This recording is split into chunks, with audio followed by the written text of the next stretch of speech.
So April wrapped up. Now it's going to be May. So that means we are going to look back at the top games that we played in April. I'm going to look at 7 of them. This was a much slower month for us. We're kind of taking a step back from some of the gameplay and focusing on a bit more of household projects and so forth.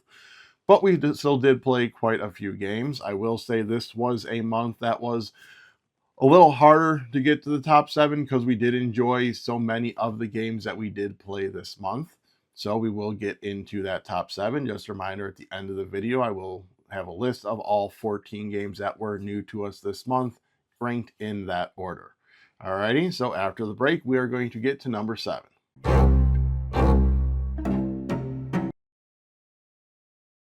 All right, so here we are with number 7. So number 7 is a game that will be coming to Kickstarter some point soon here, and that is Beach Day. This is a game where you are going to be basically drafting cards, selecting them however you want to say, from the deck in order to build out your own little beach, and you're going to have different scoring conditions. There's going to be scoring cards. There's going to be scoring your sandcastles a certain way, maybe the trash, your shells, your turtle, etc. So one of the great things about this one is that variety of different scoring options. Also the fact that the beach cards, you can rotate them. You can overlap them a certain way. There's a little bit more agency when you are able to place out these cards into your beach that a lot of these card games do not normally give you when you're building out your tableau. Usually you have to overlap a certain way. This one you can just place them next to each other. This also has a really quick and easy solo mode that I highlighted on the channel. All the links to any videos that we've done for these, which is, I believe, almost all of them, will be in a playlist with that link down below, and I'll include a link to that up above. And like I said, this one just kind of, with the solo mode, it's basically going to be, they're going to give you objectives, and you have a certain amount of rounds in order to complete that objective by grabbing the cards and basically building out your beach. So that is just a really cool, like I said, quick implemented solo game that still basically abides by the rules, just kind of changes up how you might want to play and lay down certain cards. So again, Beach Day, again, coming to Kickstarter soon. I'll include a link to the campaign down below as well, so you can kind of hopefully follow that and be alerted to when it goes live. Number 6 is also a game coming to Kickstarter soon. This will be the last of them. The rest of these games should be readily available or able for you to purchase here in the very, very near future. And so number 6 is Stargazers from 25th Century Games. This is going to be the second game in their Kickstarter that's space themed. We had Observatory. If I remember right, Observatory was near the top of our list last month as well. We really enjoy the games that 25th Century Games does do. They're able to kind of take these games that seem easy on the surface or simple on the surface and kind of add some complexity to it. And that is the same thing here with Stargazers. You're going to be drafting a tile and a token combo, putting it on your journal board. But you can put the tile anywhere, you can put the token anywhere. It doesn't have to go with that tile. And then you're going to have various different scoring options. You're going to have constellations that are going to want stars in certain locations. You're going to have journal pages that you'll be bringing down to your journal board that's going to want to have certain space features or planets in a certain relation to other things based on that card, whether it be adjacent, whether it be the 8 spaces around where you place the sun, columns, rows, etc. In addition to that, each of the features kind of give you points here and there.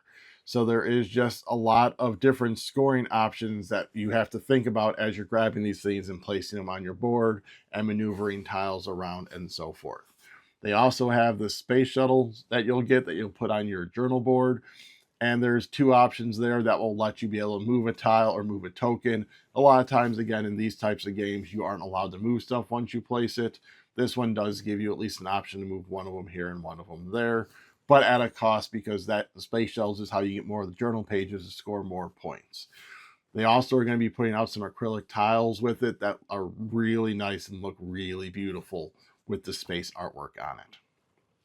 So that is my number 6, Stargazers.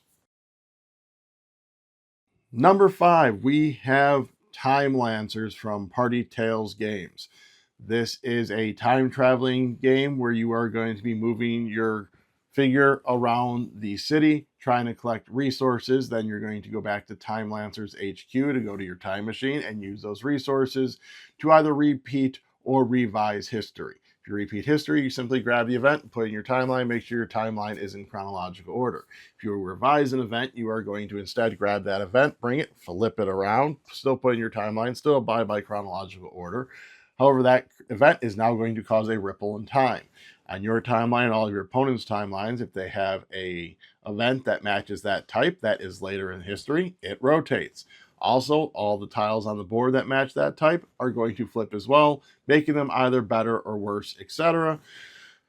So it is really cool how you have that dynamic city changing. At the end of each round, there is an enforcer. He's going to go about possibly changing or revising those events as well, and possibly flipping the tiles on you. The solo mode plays pretty close to the main way, except that you have 5 actions instead of 3, and the enforcer is actually collecting the events and scoring points, and then that's how you determine if you won or not. So as I already said, one of the things I really like about this is that dynamic board of seeing, all right, well, what's going to possibly flip? So what act, or where do I need to go to try and get the most resources at once before that token flips and I can't get as many good things. Also, you have a objective card, and that's how the game end gets triggered. You need to do certain events, and it's either going to be revise them or repeat them. So paying attention to that and trying to lay out your timeline so that where the enforcer doesn't mess you up, because even if you completed that one part, if that event gets flipped over, you no longer have to complete that. Now you have to reflip that. And just trying to figure out how you want to lay out your timeline and get those items and be able to use the things, because you may think, well, I'll just get a bunch of, prehistoric, really early timeline things. That's fine, but that's going to be costing you more and more time gems, so it's going to take you longer to get there because you're going to have to collect more resources and more time gems in order to do this, whereas the other players may be able to go through and grab all these other things and get it before you're able to complete yours. So just kind of that cool, interesting dynamic there. And that is why number 5 was Time Lancers.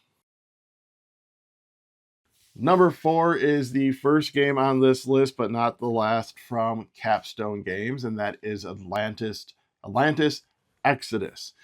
This is a game that's got a spinning main board. You are I believe it's a king in Atlantis, and you're trying to save as many citizens as possible, whether by just sending them away or by training them up and then using that training in order to get them somewhere else and advance the knowledge of Atlantis. So it plays over, I believe it's 5 rounds, and first thing you're going to do is you're going to choose a bonus, and that is going to dictate the turn order into the next round.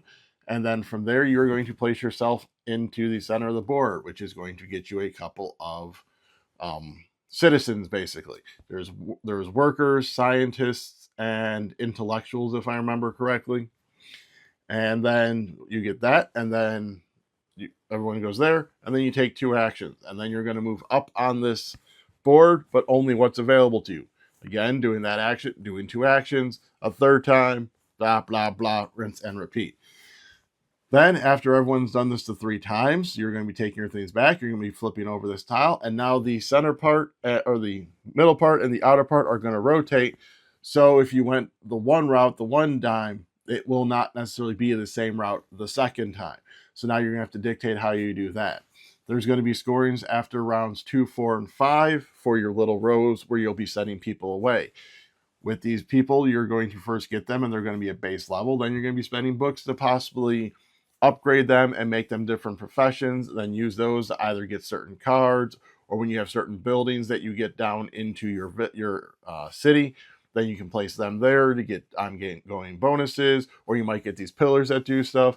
And yeah, so that is one of the things I really liked about this one, is there's many different paths to victory. You couldn't just focus on one. You did need to do some auxiliary things, but it definitely rewarded you to focusing on one element of scoring. I want to focus on this to get this scoring. I want to focus on that to get this scoring, etc. And then trying to juggle the amount of people you have. So that way you're able to have the people when you need them in order to send them away to the buildings. Because if you have the right person and you get a building, you can just send that person right away instead of having to use one of your actions in the future to get them. Plus, it unlocks that ability quicker. Same thing with the pillars. And then there are certain intellectuals or scientists that you're going to need in order to get this other cards that will give you end game points as well. So just a lot of mechanisms that work together and that you have to try and manage, because if you have any people left at the end of the game, then you're going to be getting negative points for them. So you need to try and have them at the right time, and also make sure you don't have too many to where you're stuck with them at the end. So a lot of really cool dynamics working in this one. That is why number 4 is Atlantis Exodus. So number 3. So it was another month where we received a new edition of one of my favorite games. So we played it last month, although it's coming out this month in May. It's probably already out by the time you're watching this video. And that is Mystery Flux from Looney Labs. Yes, we already have another new Flux. I'm pretty sure Word Flux was on my list last month. If it wasn't, it should have been, or maybe we'd play it the month before. Either way, this is their second new Flux already this year. And this one adds quite a couple of cool new elements to it. This one's going to add danger cards, which it's mystery, so it's like mystery novels. So some of your keepers are like knives or nooses, or basically ways that you might have done a crime.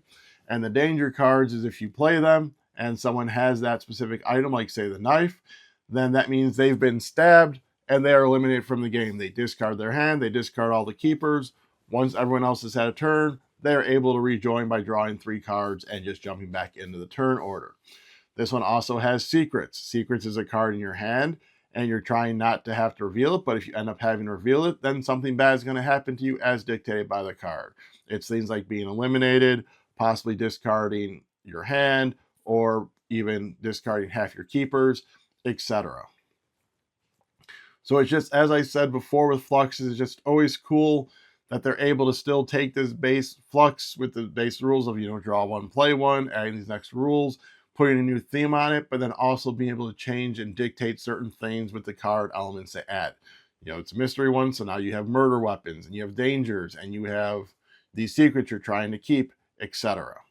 So that is why Mystery Flux is my number 3, because it was a new Flux. So of course that's going to be in the top games that I play in a month.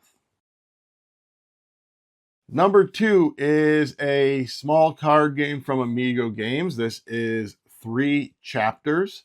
3 Chapters is a game where you'll be drafting a hand of cards, using those in Chapter 1, you draft a hand of cards. In Chapter 2, you play those cards, in essence, tricks. Whoever has the highest number played in that trick wins a wins a token that's going to be worth 2 points. But then your cards that you played go down to your tableau. Then in Chapter 3, you're going to score those cards.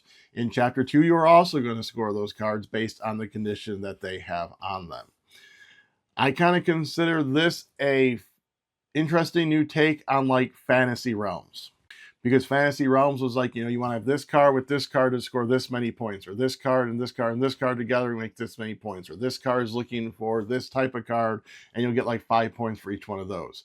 This is very similar to there. This one's like, if Hansel's with Gretel, then you're going to get this point token. If this person's with this person, or for every one of these little symbols, you're going to grab one of these tokens. If you have as many of these tokens, then you're going to get more of these tokens. So each one has this kind of different scoring option and scoring rule and all of that. If you've watched our videos before, we're big fans of Fantasy Realms. So this one having that similar mechanism, but being much easier to score, kind of quicker to play, easier to see the synergies, and with that drafting mechanic, so you can kind of build your hand that way instead of always doing the blind draw and just trying to figure it out, and the end game comes too soon for you to get everything. Being able to set your hand from the get-go and what's out there. This does have a 2-player variant, which normally we're not a fan of, but the 2-player variant in here was fairly easy to implement and didn't really ever hinder us too much. The only thing it kind of did was possibly take away trick points from us, but it does increase the likelihood of the cards you're playing scoring, because basically as you're drafting cards and building up your hand, you're building a hand to your right. So again, there you kind of know what you're putting into that hand and how it might interact with your hand. And then your opponent's doing the same thing for their hand and the player to their right. Then when you play a trick, you just reveal all the cards and you score your cards based on what the opponent has out as well. So like I said, fun, quick, easy to get one. This one should be coming out very soon. It was supposed to be out by now, but they had an issue, I guess, with the UPC code or something. So that should be hitting Amazon very soon. Again, in the playlist, you'll find our review on it. And in that review, there's the Amazon shop link. In fact, I'll try and include that down below with the links for Stargazers and Beach Day as well for their Kickstarter campaign. So it's easy for you to find.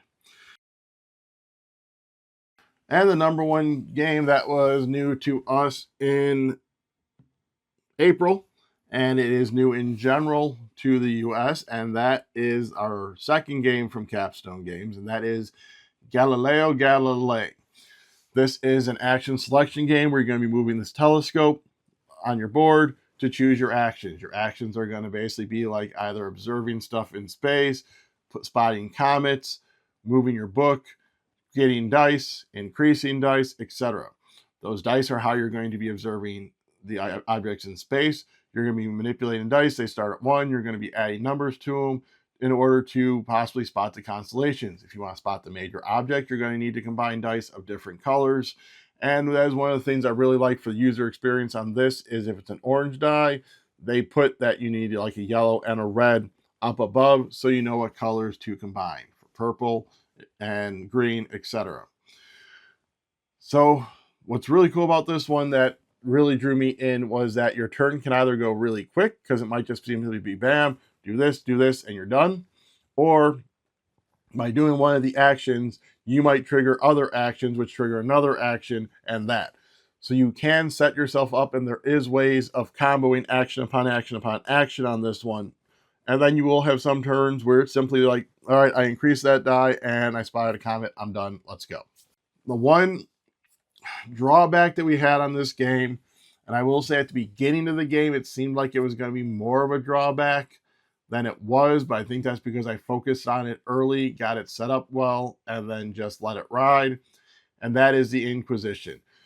As you're doing various things throughout the game, you may acquire Inquisitors that will go down on your board.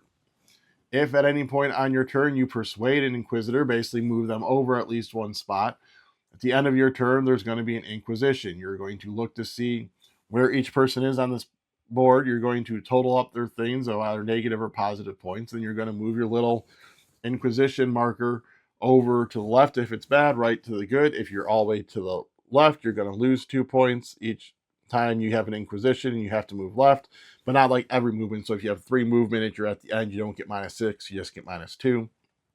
And then at the end of the game, you're going to get positive or negative points based on where that marker is and based on the Inquisitors that are left in your area. Again, based on some bottom number scoring. So that is one that I thought was going to impact us more, and it did impact Bride quite a bit because she didn't get as much persuasion and didn't really get her marker moved up as much throughout the game. So it did kind of hinder her at the end of the game. She had to kind of do a final push to get over the finish line, whereas I made sure to kind of get everything set up and laid out that when I had the Inquisition, I had enough people on the positive side that kept kind of pushing me forward. So it is just kind of that extra thing you need to pay attention to, but it is the one thing that did kind of lower it a little bit for us, and we weren't a fan of that specific element having to be there to have it be a focus, because you do want to focus on all these other elements to it. But it didn't keep it from being my number one game that we played in April, Galileo Galilei. So if I could go ahead and get you to like, subscribe, comment, and share, ring the bell. Let me know if you've played any of these or what your favorite game was that you played in April. Beyond that, if you want to look to see about any of these games in Stock and Miniature Market, we have a link down below that you could use. And if you make a purchase while using that link, we get a portion of those sales back here to the channel. If you don't want to do that but still want to support the channel, you can go ahead and join the channel with the join button down below. Alrighty, so thanks for watching, and I'll get back to you with the made ones.